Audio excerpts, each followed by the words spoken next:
Major Al Chandler from the Suffolk Police Department. I am really glad to be here today because this is a topic that is very important to me. I've had the occasion to work a lot of very, very bad crashes in my career.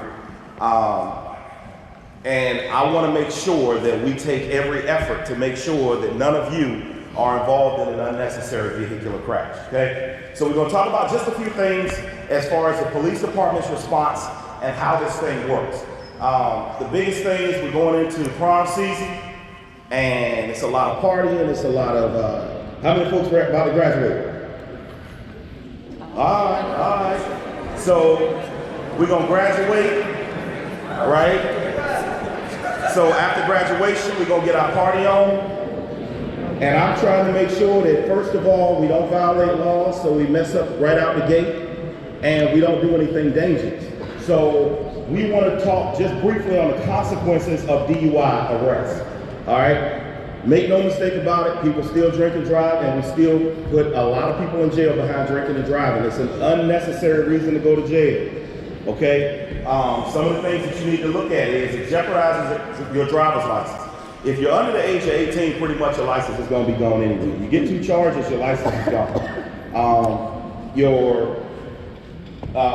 The safety of yourself and the passengers and others on the road. Quick war story. I'm a little bit older than most of you guys. So when I was in high school, there was a young man that I went to middle school with. I went to Mountain High School. He went to IC Norfolk. They got in a crash. He died. He died. I mean, it wasn't a matter of he died like TV and now he's on something else. He died. He was no more. He was never again dealt with. You know, he was a football player for IC Norfolk. IC Norfolk won all state that year. And everybody was all with him, but he still was gone. Okay? So not only yourself, your own safety, but the safety of everybody in your car is very important. It jeopardizes your future. I can tell you about several instances that I have had dealings with being an investigator where young people were on their way to college, and after they got an arrest, the college that they were accepted to decided not to accept them. Okay? You also don't want to divert your college money to paying an attorney, right? Jobs. There are certain jobs that you just simply will not be able to get with a DUI. Period, point blank, no talking about it. And most of the jobs, if you have to drive for your job, if you have a DUI, you will not be able to get that job. So the possibility of jail. Jail is a very serious possibility. People do go to jail for DUI. The financial impact, and this is really big, because it can be around $10,000 for one DUI. So, I mean, if you just have that kind of money, you know, let me hold something. It's a whole lot easier. But if that is just an extreme amount of money for something that you don't have to get yourself involved in. Police encounters. There are several ways that we try to make sure that we get DUI subjects off the road. DUI checkpoints is one of them. Mainly we have a safe driving checkpoint. We set them up in different places throughout the city. We basically check to see if you have a license. We're trained to look and see certain things. If we see things that make us feel like you've possibly been drinking and might be intoxicated, we're gonna require you to give us some tests. And at the point that you give us some tests, if you fail those tests, we'll give you a preliminary breath test. If that shows that you have a certain amount of alcohol in your system, then we're gonna make the arrest, and then we're gonna take you to the big machine, and then we're gonna take you to the magistrate's office. We're gonna administratively take your license for 7 days. That gives us just enough time to take your license indefinitely until you go to court. Okay, we look for certain things when we're behind cars. Weaving, no headlights on, that's a big one. Most people don't even realize it. When you've been drinking and driving, certain things about your motor skills, you just simply don't notice. So you'll drive miles and miles and not even realize you don't have headlights on. Speeding or driving too slowly, that's another big one. And remaining stopped at stoplights after the light turns green. We've seen all of these things happen, and it sounds like who would do that? A drunk person would do that, and we've seen it time and time again. After the stop, what happens is the officer observes your actions. He tries to get close enough to see if it's alcoholic beverage that we can smell. We give you field sobriety tests. And then we have the field screening devices. That's what we generally call the PBT. It's a little box. And we tell you blow in the box, and we tell you to keep blowing until we say stop. It's a click, and then that tells if there's some alcohol on your breath. At that point, that's going to give us enough. For juveniles, your parents will be contacted. You possibly will go to jail. You possibly will have to post a bond. Your license can be restricted for first offense and second offense. But it's an immediate administrative suspension. And what that means is on that night, when you get arrested on that night for DUI, we take your license for a period of 7 days. It may be longer than that, depending on what the judge says. Usually your restrictions will be stuff like you can go to work and back and that's it. And most people say, oh, well, they don't really mean it. But then we catch it, and then you find out we really do. So again, unnecessary, unforced error. Then you have to go and spend time in court. Okay, and oh, well, you got to go to court. Well, you may have to go to court once, you may have to go to court twice, you may have to go to court 3 times. Don't tell them how many times this might drag out. And all of that is time that you don't have to spend. I don't know about you, but it's not fun to me to just sit in court for the sake of sitting in court. Worse yet, it can end in tragedy. And we've seen this too many times. We've seen this on our roads here in the city of Suffolk. Being a person that used to be the commander of the fatal crash investigation team, our fatal crash team is out right now with the fatal crash. It's not fun. It's not enjoyable. And it's especially hurtful when it's young people with so much promise in such a young age. I've had the misfortune of having to lead investigations where very young people my kids' age and younger, have actually been passed away due to a crash. So please, we're asking that you not allow this to be you. Be safe, be smart, and absolutely under no circumstances, please don't drink and drive. Thank you very much.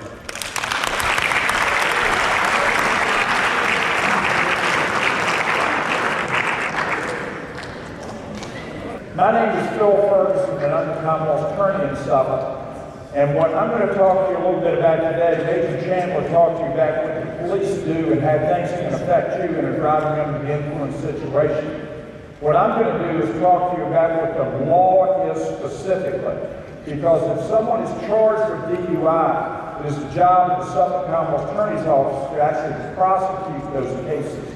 And we are the ones that prosecute the case. So what I'm going to do is walk through with you what the law is relative to a DUI. So let's start about what the elements of a DUI are. First of all, it's basically operating or having physical control over a motor vehicle. And it is occurring while you're under the influence of alcohol, drugs, or a combination thereof.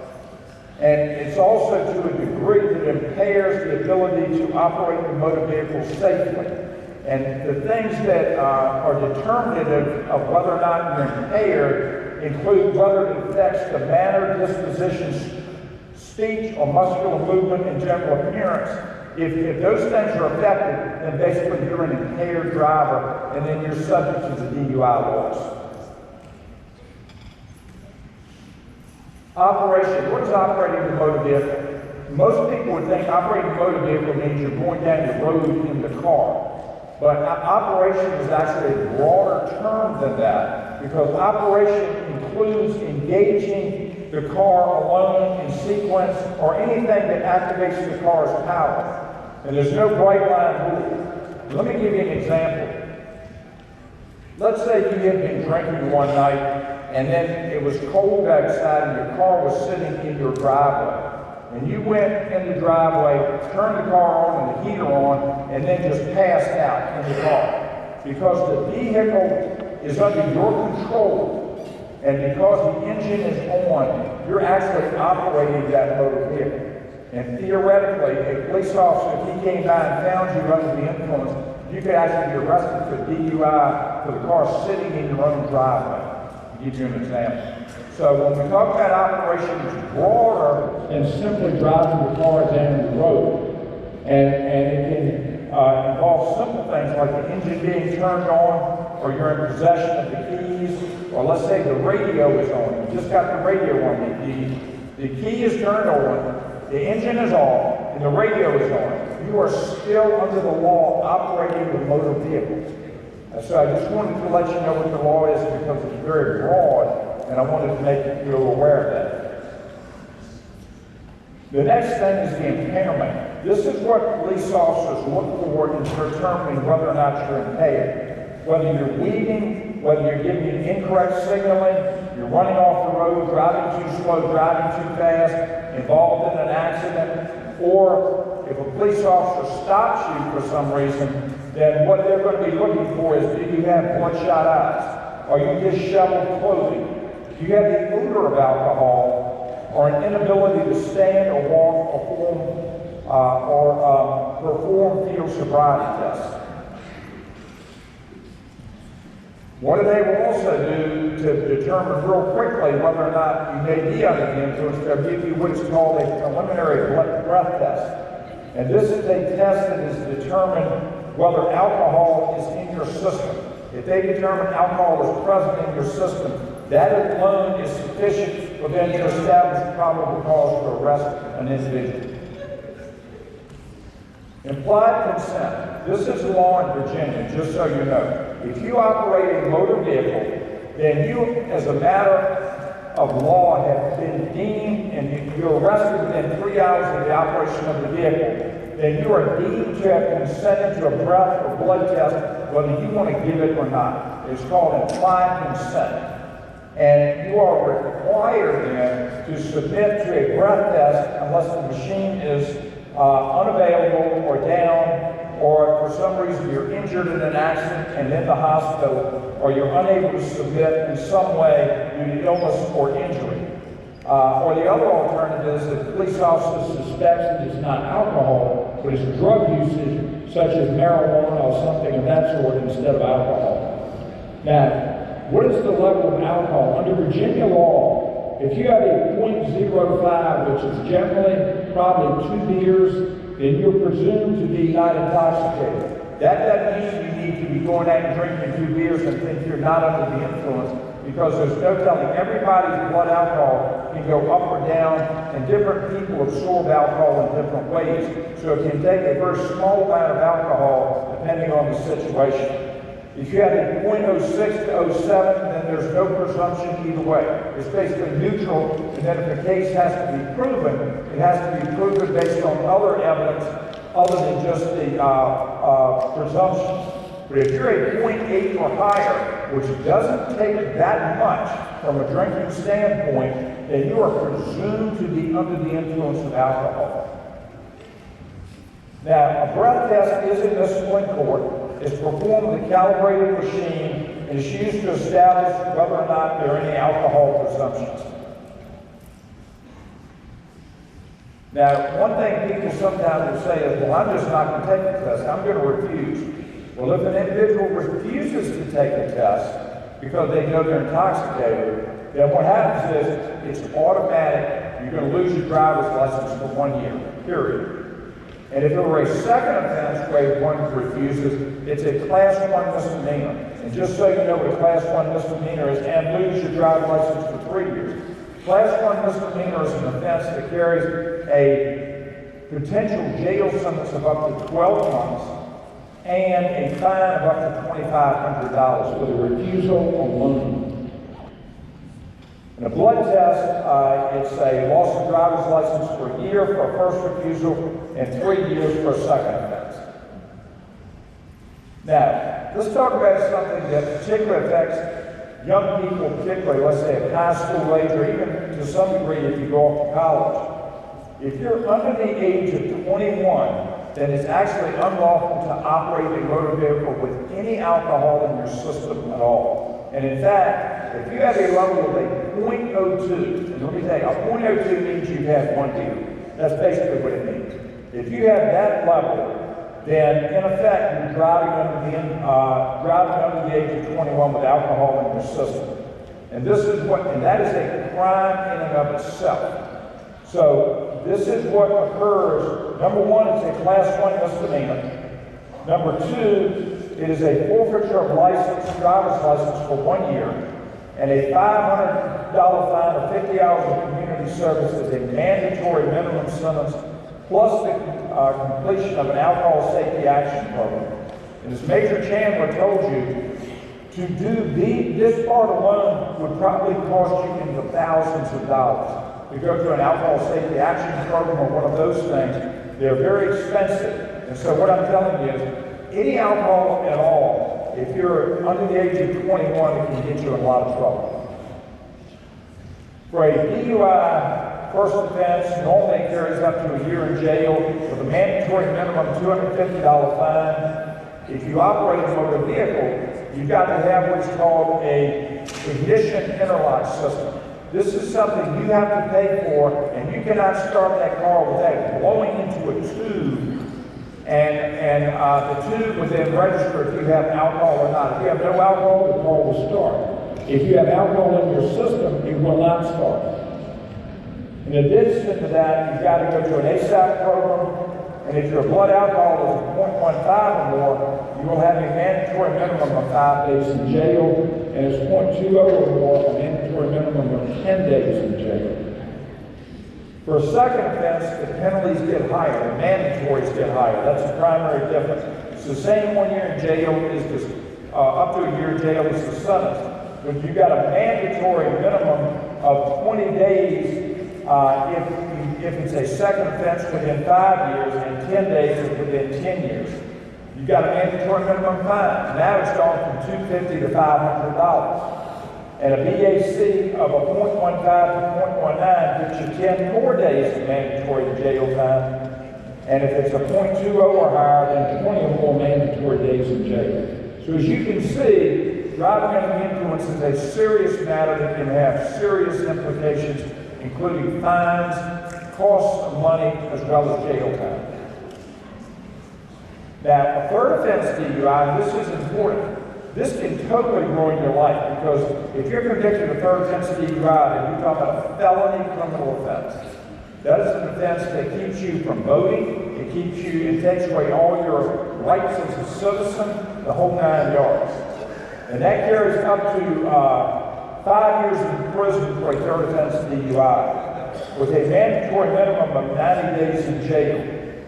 However, if you've had 3 DUIs within 5 years, then you've got to serve a minimum of 6 months in jail. And the mandatory minimum fine goes, again, from $500, now we're at a $1,000 minimum fine. Fourth offense is even higher, the mandatory minimums of a year in prison and a $1,000 fine. It's also a felony.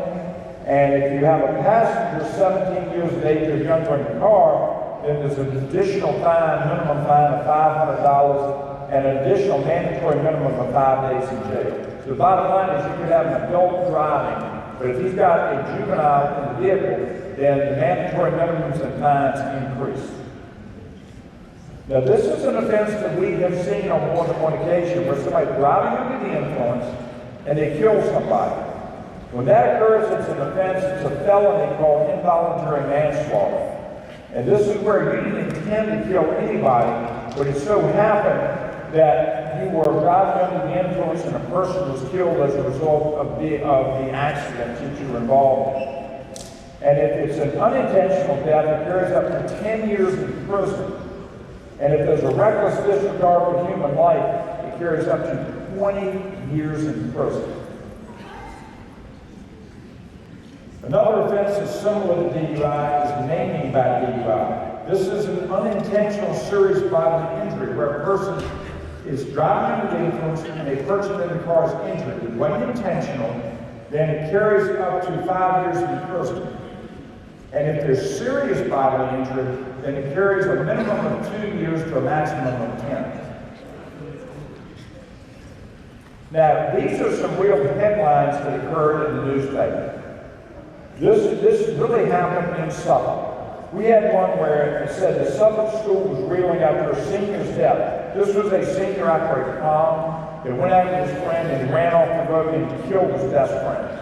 He was an individual who was getting ready to go to James Madison University and as a result destroyed his life.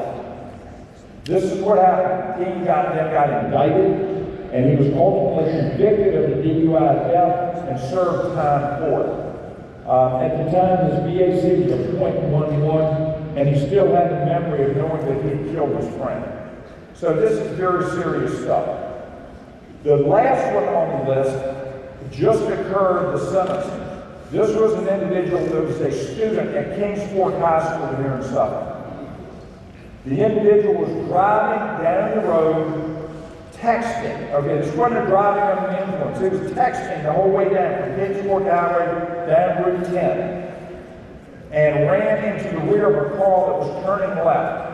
And as a result of that, the man in the car ahead died. The individual was convicted of involuntary manslaughter and was required to serve prison time for that act. So again, texting, the judges generally take just as serious as the same thing as driving under the influence of alcohol. So whatever you do, if you're in an automobile, please do not text on a cell phone because it will get you in a lot of trouble.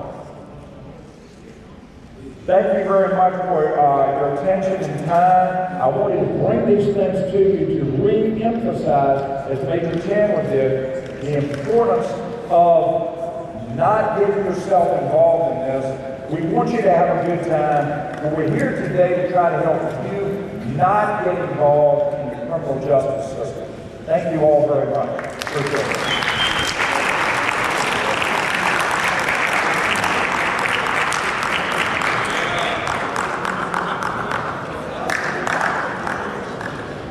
Thank you.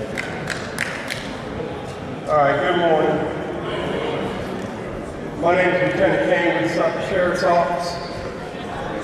The good thing is, Major Chandler and Mr. Ferguson has already done a very good job explaining on the legal side and the law enforcement side of what happens if we make a bad decision and drink and drive. So I'm going to switch mine a little bit. I have no presentation, just a conversation.